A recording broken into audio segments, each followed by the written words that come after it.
Good Morning SAV, le podcast qui fait du bien à mon SAV avec Laurent Mella et Johan Fon. Bonjour à tous. Enfin, je t'en ai parlé tellement longtemps, je t'ai un peu forcé la main. 52e épisode, 1 an d'épisode, 52 semaines. On a tout fait, on n'en a jamais raté un. Voilà, je suis content de boucler cette boucle et c'est pour ça qu'on pousse sur le 52e épisode, n'est-ce pas? Oui, bonjour à tous et fêtons dignement ce premier anniversaire euh, en partageant un petit peu ce que l'on retient, ce qui est un peu nos messages clés, nos messages forts, en simplement 10 épisodes forts ou 10 messages clés. Voilà ce qu'on va essayer de relever aujourd'hui. Alors, on s'est fait un petit défi, on a des idées de fous furieux. Chacun de notre côté, avec Laurent, on s'est noté 10 épisodes qu'on a enregistrés pendant 1 an. Et chacun notre tour, on va se les donner. Et le but, c'est de ressortir en une phrase le thème de l'épisode, ce qu'on a retenu, ce qui nous a marqué, ce qu'on a aimé. Enfin voilà, faire un petit fait marquant. Qui c'est qui commence? Oh bah vas-y, lance le jeu. Ok, tu vois, moi, il y en a un qui m'a bien plu. C'est l'épisode 2, là. On se connaissait à peine, on était débutants, les vidéos étaient moins bien faites. Et l'épisode 2, il s'appelait Le client a toujours raison. Alors, t'en retiens quoi? C'est n'importe quoi. Qui c'est qui a enregistré ça? Et alors du coup, bah, tu vois, je l'ai noté aussi, tu vois, ça il fait partie de ma liste des que je retiens aussi parce que c'est tellement fréquent d'entendre que oui, bah le client, non, il a sûrement pas raison tout le temps, ou il faut lui faire croire qu'il a raison, ou le client est roi. Alors on entend toujours ces phrases-là, et en fait, bah, moi je retiens un truc, c'est que évidemment qu'il a toujours raison, parce que nous avons toujours raison de notre point de vue, dans Ouais. notre monde à nous, dans la façon dont nous lisons une situation, dont nous comprenons les choses, et que finalement l'enjeu dans le service, c'est pas de vouloir avoir raison, parce que ça, on s'en fiche royalement. Ce qui est important, c'est d'écouter ce qui se passe et de mettre de l'énergie à résoudre et à amener l'un et l'autre à trouver la bonne résolution à un problème. Point barre. Avoir Hmm. raison n'a pas d'intérêt particulier. Je suis content que tu l'aies noté aussi parce que moi, ma réaction à ça, c'était le 2e épisode. On Ouais. avait commencé par C'est quoi le SAV? C'était le tout premier. Le 2e épisode, c'était Le client a toujours raison. Moi, j'ai fait 14 ans de SAV. Clairement, le client était roi, le client avait toujours raison. Et à la fin de l'épisode, je me suis dit, non, franchement, je pense que je vais apprendre vraiment beaucoup de choses parce que ça m'avait bien retourné le cerveau. J'étais là, ah la vache. C'était, en fait, je me suis rendu compte que c'était tellement simplement dit et je me suis tout dit, mais en fait, qu'est-ce qu'on est con, n'importe quoi, on fait n'importe On a des points de vue. On a tous des points de vue. quoi, c'est ça. Enfin bref, je t'ai dit, mais c'est ouf, et c'est vrai que là, on en est au 52e épisode, et j'en apprends à chaque fois, et voilà, c'était vraiment, vraiment sympa comme entrée en matière. Allez, Ouais, à toi, donc bon, on en avait 2 fois le même, ouais. à toi de m'en rebalancer, hein. Eh ben, écoute, moi j'ai retenu les 8 trucs pour satisfaire un client. C'est notre épisode 8. Exact. Ah, j'ai failli le noter, mais je l'ai passé. Les 8 Ah, trucs pour satisfaire un client. Ça, c'était pas mal. Moi, j'aime bien on en a fait beaucoup, des top 10, des 3 choses à mesurer, des trucs comme ça. ouais. Euh, le problème, c'est que je me rappelle plus quels sont les 8 trucs qu'on avait notés pour satisfaire les clients. Peut-être un Euh, peu.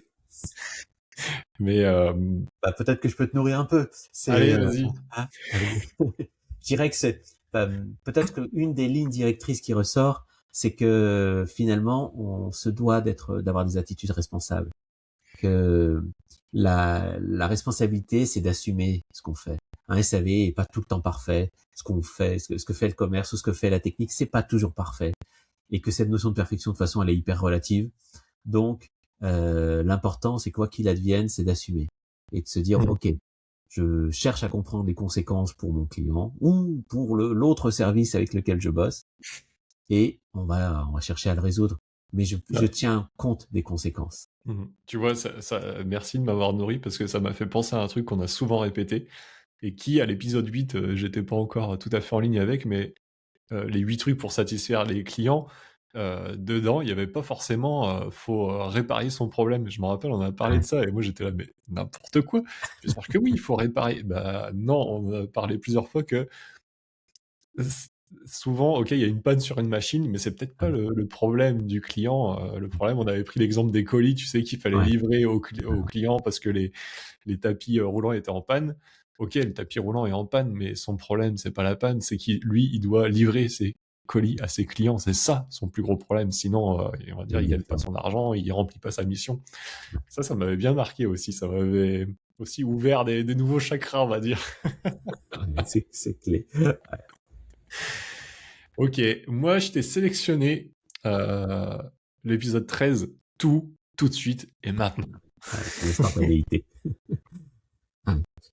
Oui, alors ça aussi, je l'entends souvent, le SAV doit être réactif, il faut agir vite, il faut faire les choses vite. Les clients, ils veulent pas attendre pour avoir des réponses. De toute façon, ils envoient un mail, il faut que dans l'heure, tu aies répondu.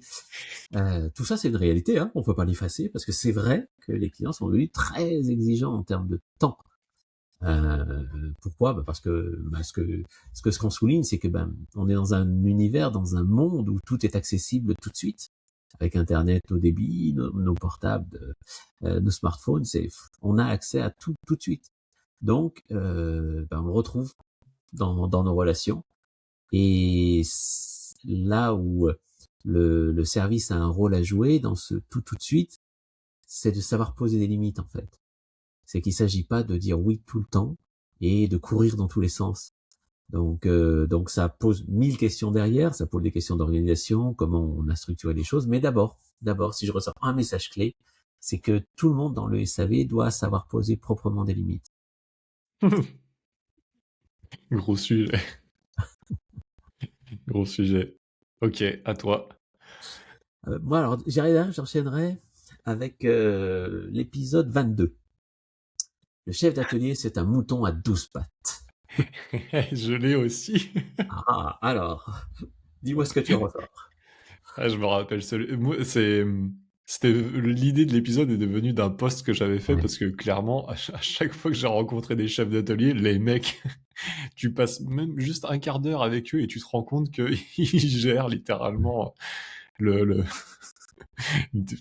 ouais, tout, les cartes beaucoup de carburant, choses. le planning des techniciens, la facturation, réécrire les horaires parce qu'ils étaient mal écrits, Ouais, ouais, plus les appels clients parce que les mecs, ils se rappellent plus sur quel bouton faut appuyer. ouais, Ouais, qu'est-ce que je retiens de ça? Que, c'est compliqué ce métier. Il est ouais, compliqué, heu et que c'est quand même en train de changer. J'en parlais il y a pas longtemps. Maintenant, il y a des coordinateurs SAV, on appelle ça, qui viennent en plus du chef d'atelier pour le soulager. J'ai vu il y a pas longtemps que maintenant il y a des gens qui sont aussi, je sais plus comment ils appellent ça, ils sont en charge de recevoir les clients, les gars, quoi.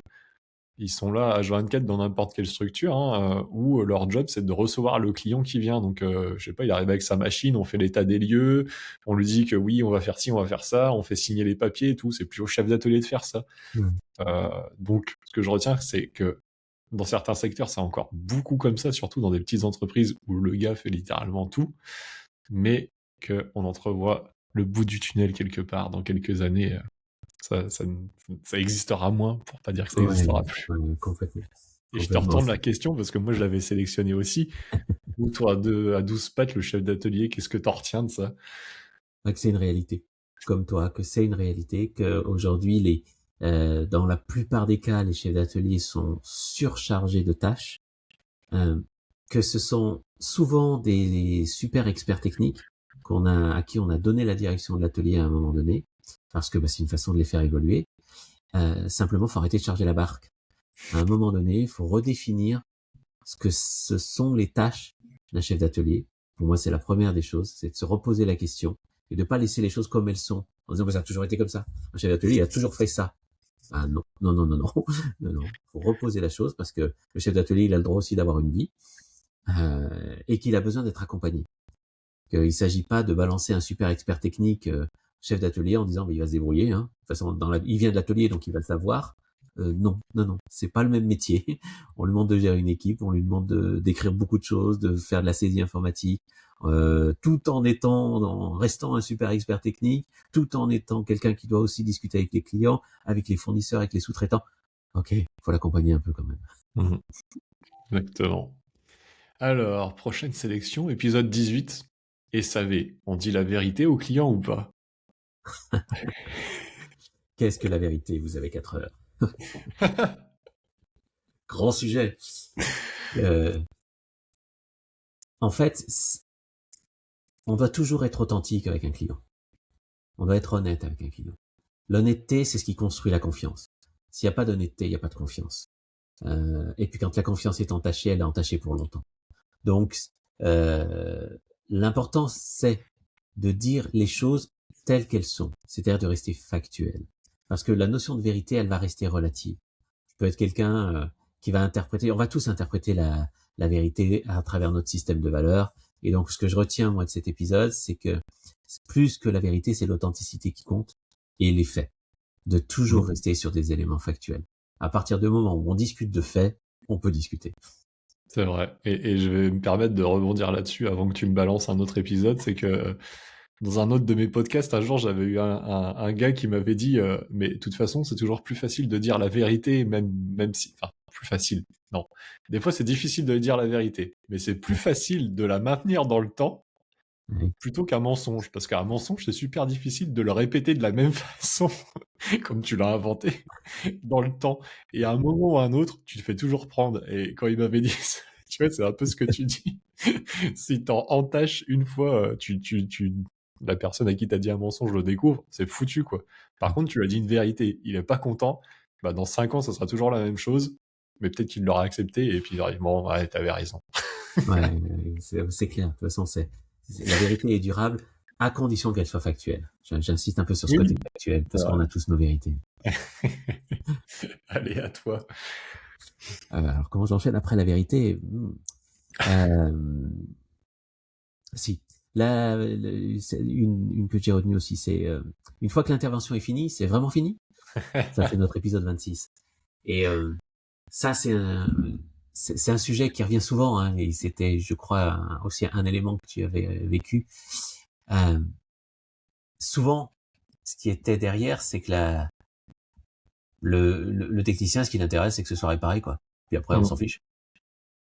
Alors du coup, ça t'inspire quoi, ça? Moi, ça m'avait... Bah, moi, je travaillais comme ça, clairement. J'allais réparer et je partais. Je rappelais jamais les gens. Mes supérieurs ne rappelaient jamais non plus les gens. Euh, et en fait, on avait beaucoup parlé de ça aussi, que en fait, l'intervention est finie quand le client est satisfait, en gros, mais comment le client est satisfait, bah, c'est un truc qui se termine jamais, finalement, donc c'était la boucle infinie. Mais je me rappelle, on avait posé des actions en disant que bah, il faut rappeler les gens déjà après l'intervention, savoir est-ce que déjà c'est bon, ça fonctionne ou pas, est-ce qu'il s'est repassé des choses, parce qu'en fait, quand on vient intervenir et qu'on repart, ça fonctionne. Et, et s'il y a des petits problèmes qui arrivent après, parfois les clients ne nous en parlent pas. Mais Ouais, ça s'accumule et ça fout exactement. le gros bazar. Et ça m'avait bien marqué où bah, tu nous avais dit, il faut faire un travail de suivi en fait. Et c'est un peu comme tes vendeurs, tes commerciaux qui vont voir les prospects, qui les recontactent, disent bon alors t'as réfléchi machin. Bah c'est pareil, il faut faire ce Ouais. taf là. Et puis bah tiens, chef d'atelier mouton à 12 pattes, il a qu'à faire ça comme il a que ça à faire. Non, je rigole, mais c'est un peu ça, voilà. Moi, Ouais. ce que j'en retenais, c'est qu'il faut faire un suivi et que c'est super important, en fait. Parce qu'en plus, ce suivi, ça fait partie, enfin, c'est la manière de construire aussi la satisfaction du client, quoi. C'est qu'on Exactement. le suit dans le temps et il est content qu'on le rappelle. Alors, on avait dit aussi, il faut pas non plus les rappeler toutes les heures, etc. Voilà, faut trouver la juste dose. Mais ça fait partie d'un bon SAV. Ouais, exactement. Exactement. Alors, qu'est-ce que j'ai moi sous la main? Alors, je les ai pas mis dans l'ordre comme ça va être rigolo. Euh, ChatGPT pour remplacer les techniciens. Épisode 36. Et oui, ChatGPT va tout remplacer. Alors oui, je me souviens que là-dessus, l'objectif c'était surtout de démystifier un peu c'est l'arrivée de l'IA dans tous les métiers. Évidemment que l'IA elle va bousculer beaucoup de choses. Le jour où ce sera réellement de l'intelligence, pour l'instant ça n'en est pas. Ça c'est le premier des messages, c'est que c'est pas encore de l'intelligence. Pour l'instant c'est que de l'algorithmie, c'est de la mathématique. Et le deuxième message, c'est que heureusement que ça arrive en fait. Ça permet de supprimer tout ce qui doit être automatisé, parce que tout ce qui peut être automatisé le sera d'une façon ou d'une autre. En revanche, la gestion des émotions, la qualité du lien, la capacité à voir les choses de manière complète, de bout en bout, la capacité à prendre des décisions qui soient le plus juste possible, tout ça, ça reste assez foncièrement humain, et c'est toute la richesse à venir, existante déjà dans pas mal de SAV, et à venir pour tous ceux où la partie automatisable sera automatisée. Bien, à toi. Et donc, du coup, alors c'est peut-être pour faire le lien avec la technologie, je vais citer l'épisode 38, convaincre son codir. Comment je convainc mon codir d'investir, par exemple, dans le SAV, dans les technologies qui sont liées au SAV, dans la formation qui est liée au SAV, dans l'importance, simplement, du SAV. Donc, tu retiens quoi, toi, de cet épisode? Moi, j'en retiens... Alors, on l'avait appelé convaincre son codir, parce que j'en sais rien, en fait, on l'avait appelé convaincre son codir. Je sais même pas pourquoi, mais ce que je voulais dire, c'est que moi, je dirais même convaincre son codir, mais aussi son chef, son manager. Moi, j'ai jamais été devant un codir. Mais souvent, quand on a fait l'épisode, après, à la fin, je me suis dit, mais à chaque fois, moi, j'ai énormément d'idées, machin, toujours des solutions à proposer.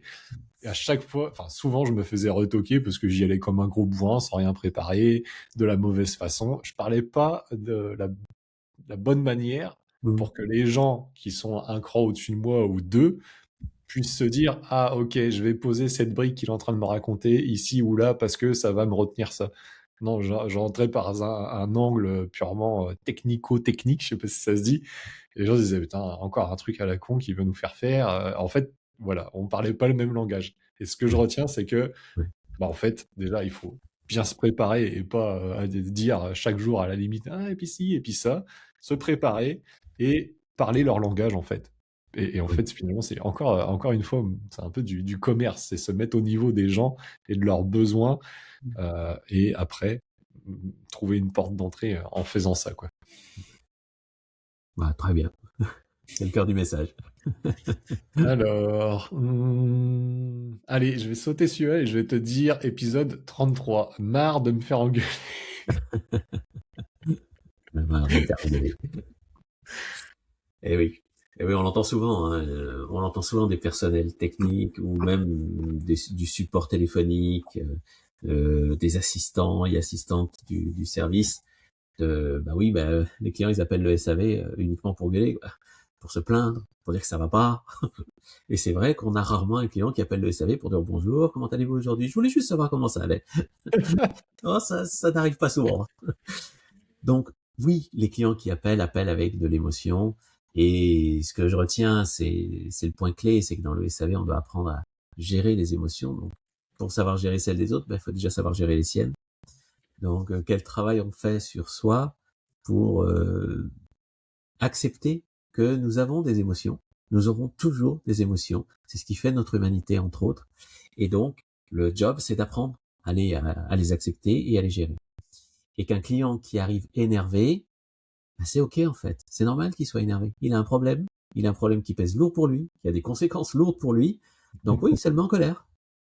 Et c'est ok en fait. Il n'est pas en colère contre moi. Il est en colère contre la situation.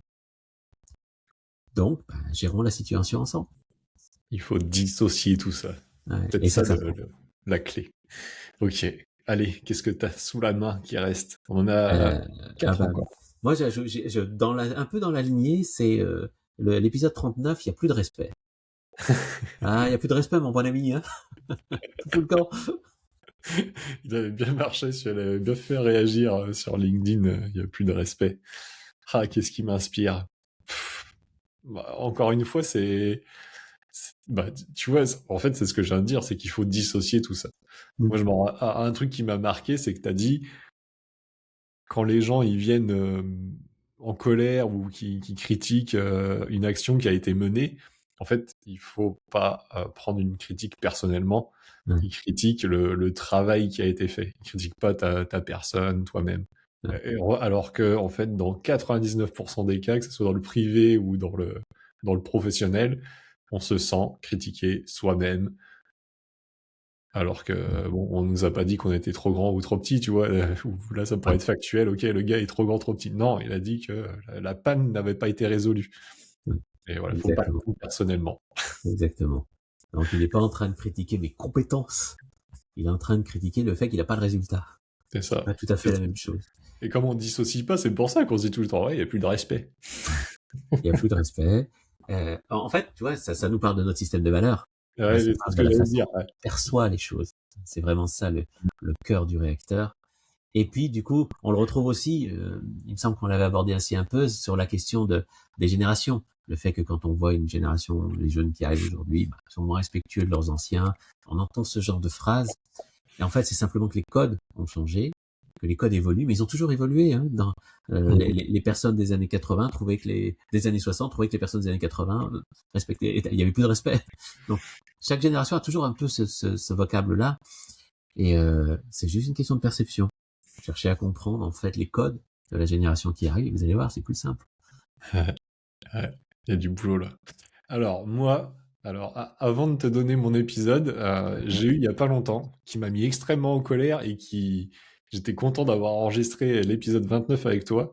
C'est que j'avais un prospect, il voulait faire des tutos, il était super convaincu, et puis, je sais pas, 3-4 semaines après, il est revenu me voir. En gros, il m'a dit que son constructeur, donc c'est un concessionnaire, son Ouais, constructeur lui avait interdit de faire des tutos.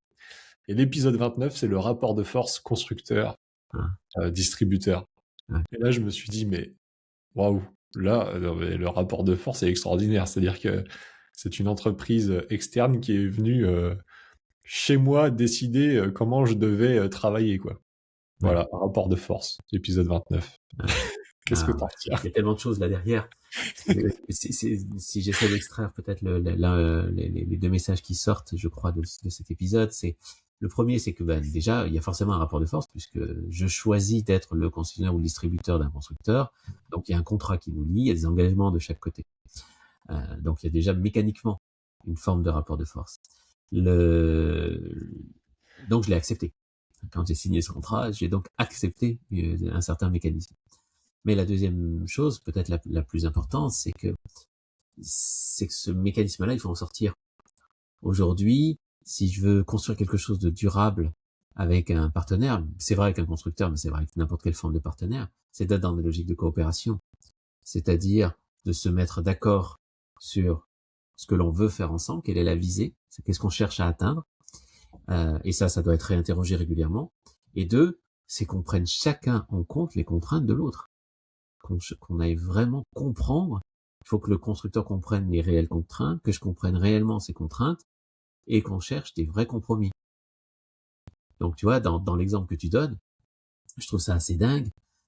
Soit le constructeur est capable d'apporter des solutions de prise en main, de formation, d'accompagnement des clients à l'utilisation de ces machines, et qu'il a des vraies solutions et qu'elles fonctionnent très bien.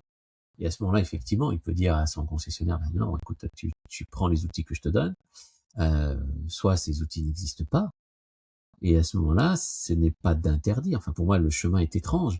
C'est plutôt de dire, ok, ben montre-moi un peu ce que ça me donne, et je vais voir si c'est en phase. Ou je te donne quelques cadres pour dire, attends, je suis très content déjà que tu fasses le job, et en plus, je vais juste te demander de le faire en suivant quelques règles. Tu vois, c'est ça les logiques de coopération. Plutôt que de dire, bah non, c'est moi, c'est toi, point barre. Il y a du chemin. Ah, il y a du boulot. Allez, vas-y, à toi. Bah, je vais enchaîner avec je trouve qu'il y a peut-être un lien, c'est que c'est pas à moi de changer, épisode 48. Ouais, c'est pas à moi de changer. Ah, c'est un truc qui m'a marqué aussi parce que ça m'arrive encore maintenant, dans le privé d'ailleurs, mais aussi dans le pro. Ouais. C'est c'est comme aussi il y a plus de respect, etc. Mm. C'est que et tu vois, on vient d'enregistrer un épisode 51, même principe où les silos interservices, bah non, c'est pas moi, c'est lui, c'était ça l'histoire. Mm. Hein. Et ça gangrène vraiment nos relations en fait. Il n'y en a Mm. aucun des deux parties qui veut faire un pas vers l'autre, quoi.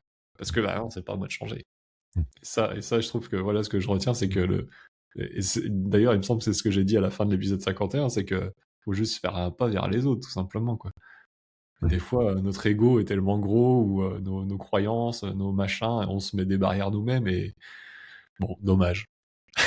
Oui, bah, c'est très limitant et dans la relation client, on peut pas se permettre ça. On peut pas se permettre d'avoir un ego surdimensionné parce que c'est de l'ego, hein, c'est de la Mmh. fierté. Je dis pas qu'il faut pas avoir d'ego, hein, d'ailleurs, je pense que je l'ai pas mal dit dans l'épisode. C'est pas qu'il faut pas avoir d'ego, on a besoin d'avoir de l'ego, sinon on prendrait pas soin de soi. Donc il en faut un peu. C'est une question de dosage Mmh. et surtout une question d'objectif. Dans la relation client, on cherche pas à avoir raison. Je l'ai souvent dit, ça, on en a reparlé. C'est pas ça l'enjeu. Si je veux que quelqu'un évolue, c'est à moi, qui ai conscience qu'il y a un besoin qu'on évolue, de faire quelque chose de différent pour que l'autre s'adapte à mon nouveau comportement. Donc si je veux que l'autre bouge, il faut bien que je change quelque chose. Et ouais, c'est facile, hein. C'est facile à dire, hein. Tiens, allez, en parlant de ça, c'est pareil, c'est pas dans l'ordre, mais c'est pas grave. Ouais. Épisode 37, les clients sont de mauvaise foi. Ah bah carrément, attends. Évidemment, les clients sont de mauvaise foi. Oui, oui, alors celle-là aussi, je l'entends souvent. Hein.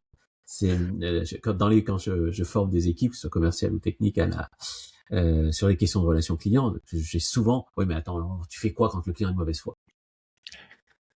Ok. Alors déjà, quand on creuse un tout petit poil, c'est que le client est rarement de mauvaise foi. C'est-à-dire que ce qu'on classe dans la mauvaise foi, c'est les impasses en fait relationnelles qu'on rencontre. On n'y arrive plus, donc bah, il veut rien lâcher, donc il est de mauvaise foi. Non, non, non, c'est pas forcément ça le sujet déjà. Donc il faut bien décortiquer la situation. Et puis deuxièmement, les rares cas où ça arrive, où on a vraiment quelqu'un qui ne veut pas entendre ce qu'on lui dit, qui ne veut pas comprendre, qui défend un point de vue d'une manière un peu butée, on va dire. Euh, eh bien, on est en partie responsable de ça. Qu'est-ce qu'on a fait avant ou qu'on n'a pas fait avant qui amène à cette situation? Et chaque fois que j'analyse les situations, et la responsabilité, elle n'est pas que d'un côté. Si vous avez un miroir, faites gaffe. Voilà. Un client, en fait, qui donne l'impression d'être de mauvaise foi, il me renvoie quelque chose qui me parle de moi. Donc, c'est bien de revenir sur les éléments factuels qui ont construit la situation et de la décortiquer. Cet épisode était génial. Et je sais qu'il est pas, c'est pas accepté encore, hein. J'en ai parlé Ah il y bah, a pas longtemps bien aussi avec sûr, un c'est pas directeur simple. technique. J'ai dit, ouais, l'épisode sur la mauvaise foi, moi je suis pas d'accord parce que un jour, Ouais. toi, J'en ai eu un. ok, vas-y à toi. Et ça se comprend, hein, ça se comprend bien. Euh, alors, je sais plus si on en est. On doit pas être loin de notre petite dizaine. Hein. Il en reste deux. Ouais, nous en reste deux. Alors, bah, je vais aller chercher le 47. Le SAV écologique, c'est possible. Ah, Euh, Parce ouais. que ça, c'est un sujet dont on parle beaucoup moins. En tout cas, je lis peu de choses autour de ça. Et qu'est-ce que ça t'a inspiré? Qu'est-ce qui ressort pour toi de ça? On Ouais, peut parler d'écologie dans le SAV. comme beaucoup de sujets, que c'est pas, je me rappelle, moi, je t'avais dit, bah, c'est simple, hein, mes techniciens, ils ont tous des voitures, on les met en électrique et terminé, quoi. Voilà, c'est réglé. Hop. Et j'aime bien, en plus, c'est vrai que je suis très technicien, tu vois, terre à terre concret, voilà, problème, solution, terminé. Ce que je retiens, c'était que, bon, encore une fois, c'est un sujet global dans l'entreprise, quoi, et qu'il Mhm. faut le traiter interservice si on veut que ça fonctionne, et qu'il y a des choses qu'on peut mettre en place qui sont beaucoup plus simples que de changer toute une flotte de véhicules électriques sans se poser des questions euh, pour faire de l'écologie. Ne serait-ce qu'au niveau du bien-être des salariés ou de la façon dont, j'en sais rien, non, je vais pas dire de conneries, je vais m'arrêter là. Voilà, il y a des choses beaucoup plus simples que de... Parce que je sais pas pourquoi, dès qu'on fait de l'écologie, surtout quand on a des méthodes de déplacement, on pense à des véhicules électriques. Bon, il y a d'autres choses Oui, à oui, faire. c'est soit un peu un raccourci, vite fait, et c'est bien que tu le soulignes. Et puis, j'ajouterais peut-être un point qui me semble clé aussi sur cette question-là, c'est que, en fait, l'écologie et d'une manière générale, la responsabilité sociale et environnementale des entreprises, c'est vu comme une contrainte. Alors qu'en fait, le SAV est une partie de la solution. L'angle des services, la réflexion servicielle, la réflexion sur la façon dont on amène des services aux clients, c'est une partie de la solution pour arriver à nourrir la responsabilité sociale et environnementale des entreprises. Donc, c'est plutôt de vraiment décaler le point de vue et de se dire, en fait, c'est pas une contrainte. C'est pas que de Mm. l'électrique. C'est pensons un petit peu plus global et comment finalement notre activité de service client, elle peut nourrir ces engagements-là. Et ça change Mmh. tout, hein. On trouve des vraies solutions.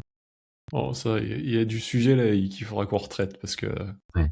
toujours très à la mode. Allez, un Et petit bah dernier? tiens, ouais, c'est ça. Épisode 34, chacun doit savoir ce qu'il coûte. Et oui, in fine, on en revient toujours à l'argent. Ah, c'est On gagne ça. combien dans cette histoire? On coûte combien dans cette histoire? Et c'est tellement important. Euh, Pendant très très très longtemps, les entreprises ont gardé un peu de côté mystérieux les coûts du service, les marges, les gains. On parle pas d'argent. C'est un peu tabou quand même, hein, dans notre culture franco-française. Pardon. Et alors qu'en fait, on a besoin de parler d'argent. Dans la relation entreprise-client, c'est une relation transactionnelle où à un moment donné, il y a quelqu'un qui paye. Les équipes, on les paye.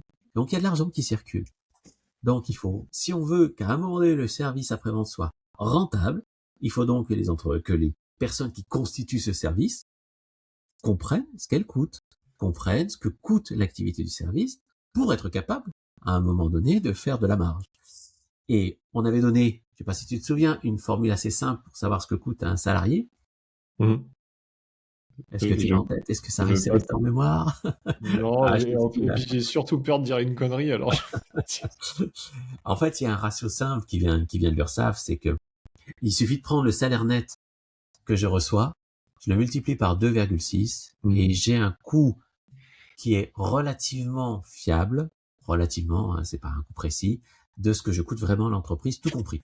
Mon salaire, mes charges, mes outils pour travailler, et c'est vrai pour tous les postes. Donc, c'est une moyenne, c'est un peu grossier, mais c'est suffisant pour avoir un ordre de grandeur. Si je le ramène à l'heure et à mon coût horaire, je sais que quand j'investis 1 heure pour faire une tâche, au service d'un client, au service de quelqu'un dans l'entreprise, j'ai une idée de ce qu'elle coûte. Est-ce que ça vaut le coup de le faire ou pas? Attention les yeux. Ça, c'était aussi un épisode très intéressant. Moi, j'avais bien aimé. Avec notre. Bon, voilà, là-bas, c'était quand même qu'on a des gros problèmes en France pour parler d'argent, hein. Ça, c'est. Ça Et je reste un pense que sujet. du côté-là, quand on a fait cet épisode-là, on a peut-être convaincu des gens, mais je me demande combien il y en a qui sont prêts à changer encore. Je pense que c'est un truc. C'est peut-être la dernière chose qui serait capable de changer dans l'entreprise, je pense. Tellement c'est. Peut-être. Ouais. Quoique, bon, dans les grosses entreprises cette année, ça va être obligation de transparence salariale. Donc, Oui, voilà, à un c'est ce que moment, ça j'allais va dire aider. aussi. La transparence salariale qui a la règle qui arrive pour septembre 2026 et puis qui va s'étendre à tout le monde bien dans les années qui suivent, euh, amène le sujet de l'argent et de dire on peut parler d'argent dans l'entreprise. Okay. C'est pas un tabou, il n'y a pas de raison que ce soit un tabou. Et si on veut de l'équité, c'est vrai avec un client, mais c'est vrai aussi en interne entre les hommes et les femmes, entre deux personnes qui sont au même poste ou qui ont les mêmes fonctions, d'être dans des fourchettes qui soient similaires et que ce soit pas fait à la tête des gens, qui est vraiment quelque chose qui soit. Donc, pour arriver à avoir ce discours-là sur les salaires, il faut donc que là qu'on puisse parler facilement d'argent. Allez. Il me semble qu'il reste un dernier épisode pour toi et après pour moi. Enfin, en tout cas, moi, j'en ai encore un devant les yeux. Ah bah, si tu veux, j'en rajoute un. Alors, il est un peu plus ancien, c'était notre épisode 11. C'est sur la question des stocks, quoi. T'as pas ça en stock? C'est Ah fou, ça, cette oui. histoire. T'as pas toutes les pièces Yes. en stock? Comment c'est possible? Moi, je suis client, tu dois avoir toutes les pièces, tu dois me garantir de les avoir. Mm. Ça, c'est un sujet qui soulève toujours les foules, la pièce détachée. Là. À chaque fois Ouais, qu'on parle de ça sur LinkedIn, ça fait beaucoup parler. ouais, Notamment, on avait parlé aussi un épisode sur les marges, les pièces détachées, adaptables, machin. Il y a eu des gros débats là-dessus. C'était ouais. sympa. T'as ça en stock. Moi, ça m'avait ramené à mon passé de technicien où je ne savais jamais ce que j'avais en stock dans mon camion et je pense que c'est pareil, le stock dans l'entreprise était très très compliqué et que c'était toujours extrêmement difficile d'être sur le terrain et de ne même pas savoir si on avait la pièce pour remplacer sur la machine. Ouais, Et que, bah en fait, la base après l'épisode, je me suis rendu compte qu'il n'y avait aucune stratégie et aucune organisation correcte pour gérer ça, quoi.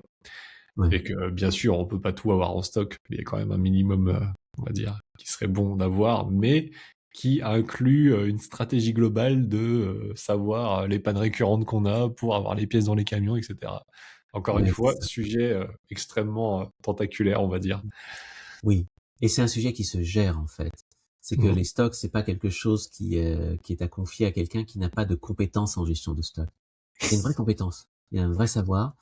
Et comme tu le soulignais aussi, c'est très interactif avec ce que l'on fait à côté. C'est pas simplement une question de pièce, d'avoir la pièce ou de pas avoir la pièce. C'est une question de logistique, c'est une question de comprendre quelles sont les pannes que l'on a régulièrement, quelles sont les pièces qui peuvent lâcher, les pièces qui lâchent pas, comment évolue l'activité de chacun de nos clients. Est-ce qu'ils ont plus besoin de ceci, plus besoin de cela? Est-ce qu'ils ont tendance à entretenir les machines, à pas entretenir les machines? Donc, c'est une connaissance assez globale. Donc, il faut de la vraie compétence de gestion de stock et une bonne compréhension de ce que font chacun de nos clients des équipements. Et c'est ce mix de tout ça va faire que on va avoir plus ou moins la bonne quantité des pièces qui tournent le plus. Exactement. Allez, le dernier, pour moi, épisode 40, il est parti, plus personne ne sait faire. Oui, ça aussi, c'est tellement, tellement clé. Euh, on a tellement, tellement de savoir dans les entreprises. Alors, c'est vrai au SAV, mais pas que. Hein. C'est vrai au service commercial, c'est vrai à la direction, c'est vrai à la finance. Enfin, c'est vrai partout, en fait. Et ces savoirs-là, alors dans les SAV, c'est encore plus critique parce que l'expertise va être très, très importante quand on est face au client et qu'il y a un problème et qu'il va falloir faire vite. Et la question, alors ce qui pour moi est peut-être à retenir de cet épisode, c'est que ça se structure et ça s'organise, la transmission du savoir, la captation du savoir. Que si on n'a pas mis en place des temps où on partage, on fait des retours d'expérience, on formalise le savoir, eh bien, il va disparaître quand les personnes vont s'en aller. Et les personnes vont s'en aller, c'est une certitude. c'est pas une possibilité, elles vont s'en aller. Dans le meilleur des cas, c'est à la retraite, c'est qu'on les a gardés toute leur vie.